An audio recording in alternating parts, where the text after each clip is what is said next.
So I think I've got this pretty good. I'll get you guys some photos, of course, but I got my bevels on the transfers. I put with a little diamond football, and the intake is there and polished, pretty good. Now I just need to run some Scotch-Brite in here, and then we'll really wash the thing really well, and then we can actually consider putting this down. Might as well get everything to bare shiny metal. Just shove this with this piece of Scotch-Brite.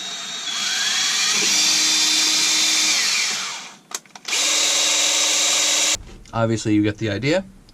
So we have a pretty good idea that the transfers are where we want them. So let's double check the rest of our measurements, which is the intake and the exhaust. Let's see where we're at. Flashlight here. Look at it. And of course, you know, you can play with this just forever. Right there. 102. Let's go to the other side and see, because maybe we're not quite balanced. Always good to check that. Nothing wrong with that.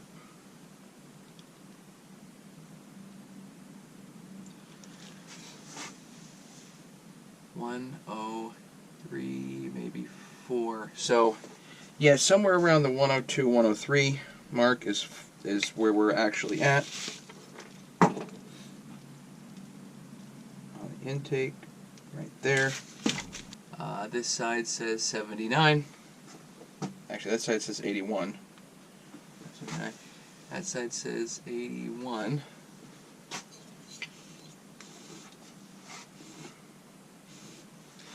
And this side says 79. Okay, so we're right on 80. So I'm going to mark on the head. Let's call it 102. 123 and 80.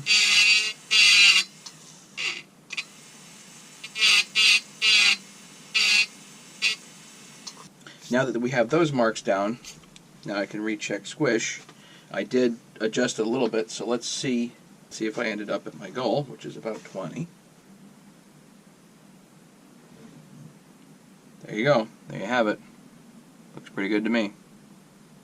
So let's take all this baloney apart, make sure everything's clean, and put a cylinder head down. So from here on in, should be fairly close to a normal build, with the exception of I'm going to do a base gasket delete. Now if you're using a regular old case gasket, at this point you put the case gasket down. With or without gope, that's kind of up to you. Now I've got circlips here that are from Meteor. They come with the piston. Not a huge fan of these, but I'll use them for this. And the ring. So we've got an OEM piston pin bearing. This is certainly a good idea. Just a tiny bit of oil on that. You don't want the oil dripping down to here because we want to use brake cleaner on there to do our base gasket delete. You want this surface to be nice and clean. Usually I pick the hardest circlip to do first. There's definitely some debate on this. You know, should you only use OEM circlips or, you know, what? And certainly I like OEM circlips. I think that makes sense. But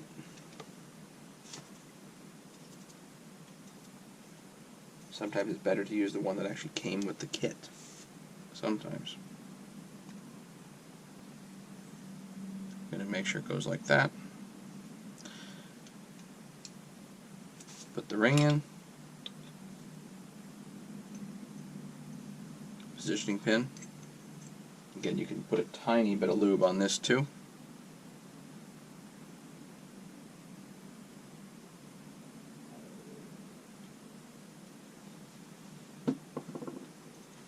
Don't want much, just a little bit.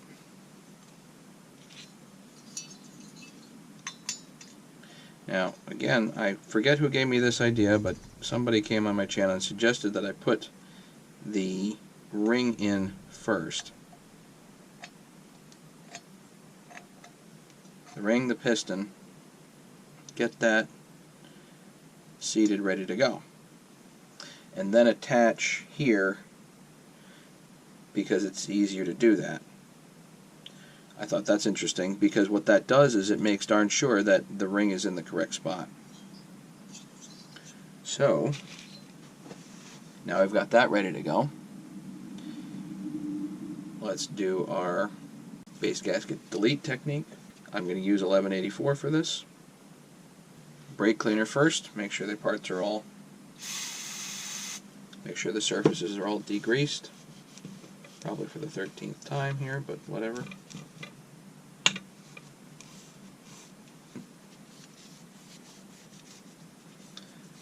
Actually, let's apply the 1184 to the cylinder head first. I want this to have a little bit more tacking time. Crucial here, you don't get the 1184 too much in the impulse hole. That's fine, just to cover the shininess, really, of the metal. Now this part's easy. Again, if you're doing this as a regular build, you can just use a base gasket here. You don't even need to use any sealer. Again, you can use sealer on the base gasket if you want, but you don't necessarily need to.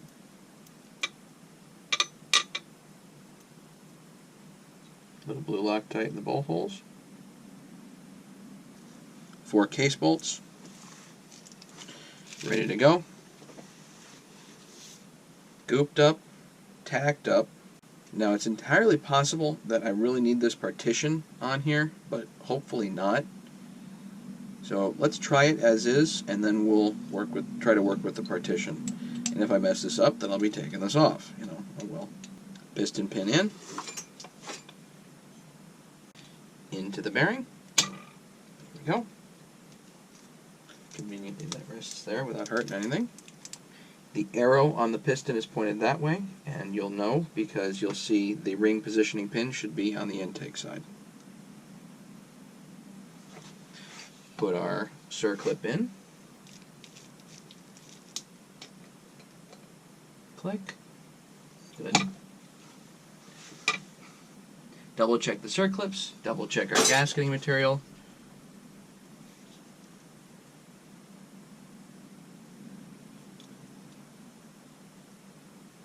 Yep.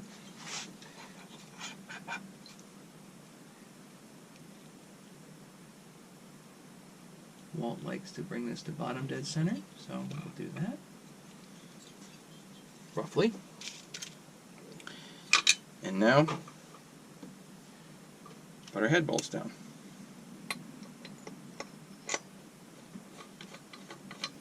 Easy. And 1, 2,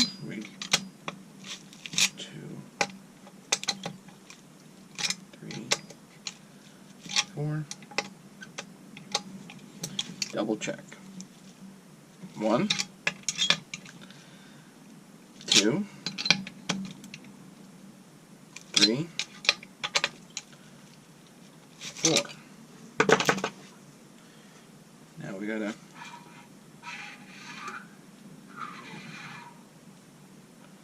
that's good to me. Got squeeze out all the way around, so that's fine. Our cylinder head's down. Triple check the squish. So with the ring in there, it's about 17. 18, 17, somewhere in there. That's fine. That'll give us a nice pop. I'd like to get the tank on as soon as possible, but this AV mount's busted. So there's actually a tool that goes in here and grabs, but apparently a set of pliers works too. There's a tool that I guess you can use for that. Before I started the project, I bought one of each of the AV mounts. Didn't know which one I was going to need, if any.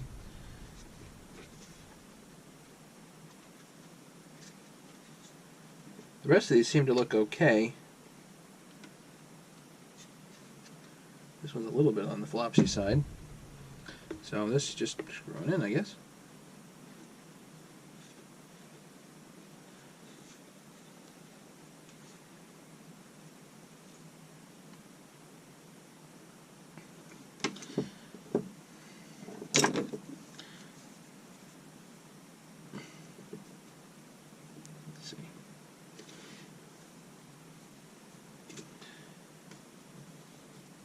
Yeah, it actually seems to work pretty good.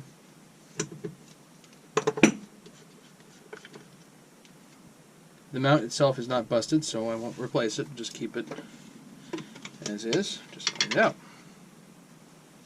So it looks like we need a fuel line and a filter. Let's get that. Fuel filter, fuel line. Now this is the stihl R3 line, and I like it. Works pretty good.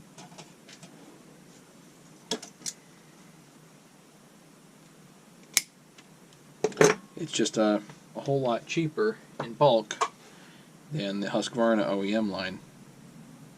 The OEM lines are quite pricey. Yep, and that'll fit perfectly in there. Go in here and grab it. Pull her on through.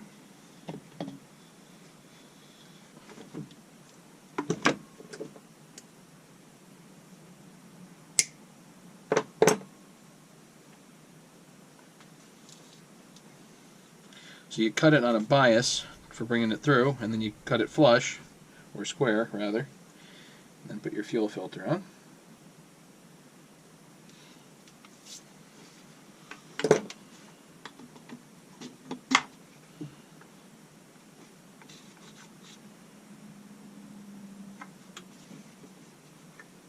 You want the fuel filter to flop a little bit, so not too much excess. There we go.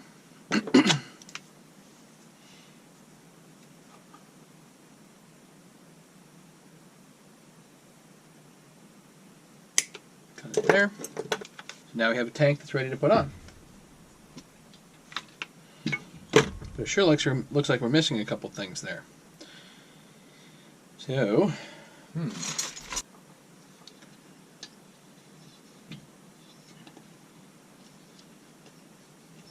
you go.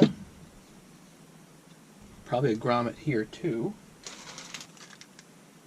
I wonder, will that work?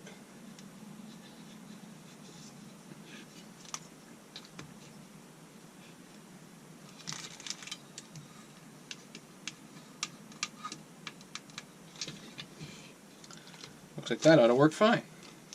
Okay. Who knows if that's right for it, but man, that looks like it's alright. So, one of the guys on eBay, I think it's Hinman, Ben Hinman on eBay, suggested that I get the tank on early. That was kind of what, especially on the 372s. And you know what? I like it. I do. He said it, and it made sense to me, and been doing it for a while, and getting the tank on early and the whole process kind of makes sense, I think. So we're going to do that today. Just going to put this on in. Just going to line up all the anti-vibe stuff.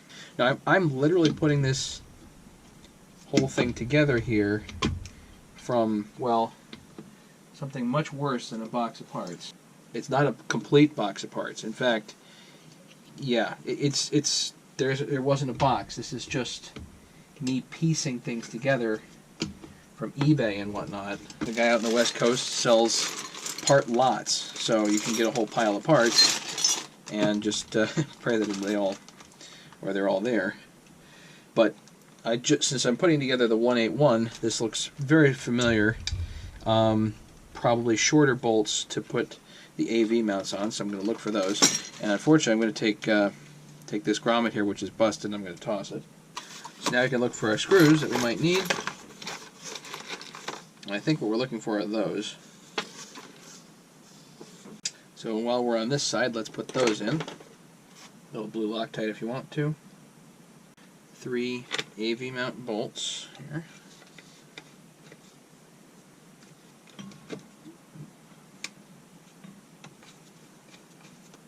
One.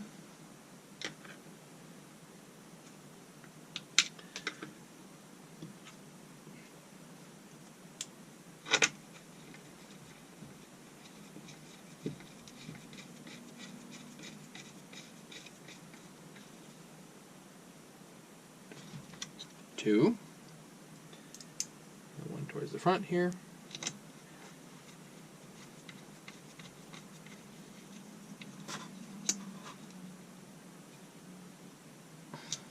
Great. Let's see what we got for the other side. Now, I got a sneaky suspicion that these are going to be the same. However, I don't think I have any more of those in here. Here's potentially one. Shorted. Okay. And if you pick out one that's too long, it's going to go in and it's going to seat. It's going to bottom before it seats. So, like for instance, this one probably, yeah, that bottoms in the AV mount. That's no good.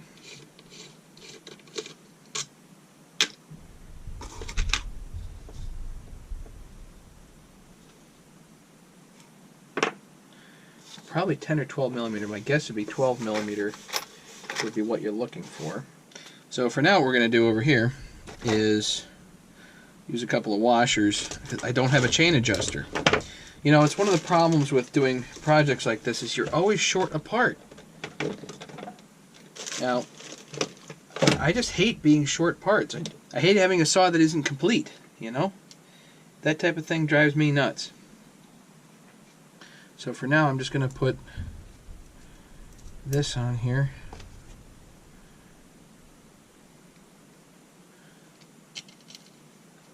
A couple of washers. It's a little wallowed out, so hopefully this will help hold the whole thing together.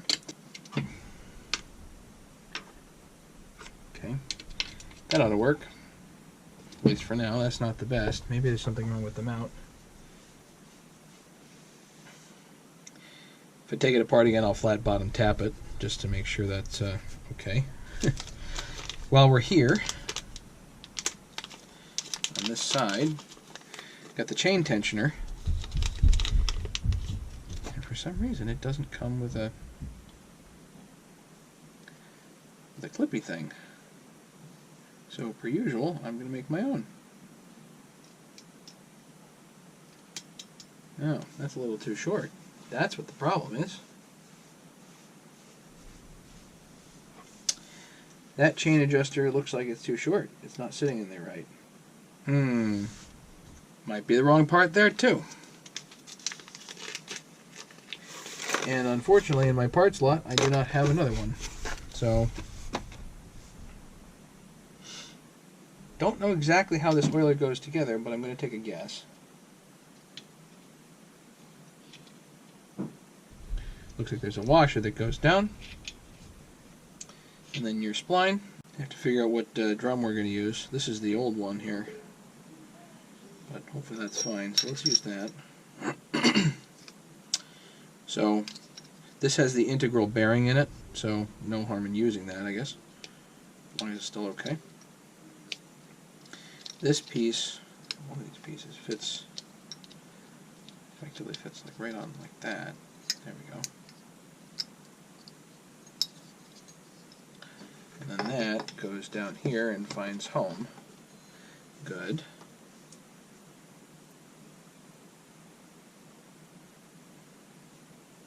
Hopefully this clutch is still okay. And you can grease in there.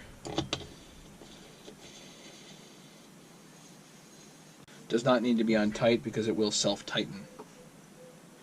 Chain guide here. Gonna need to order that part.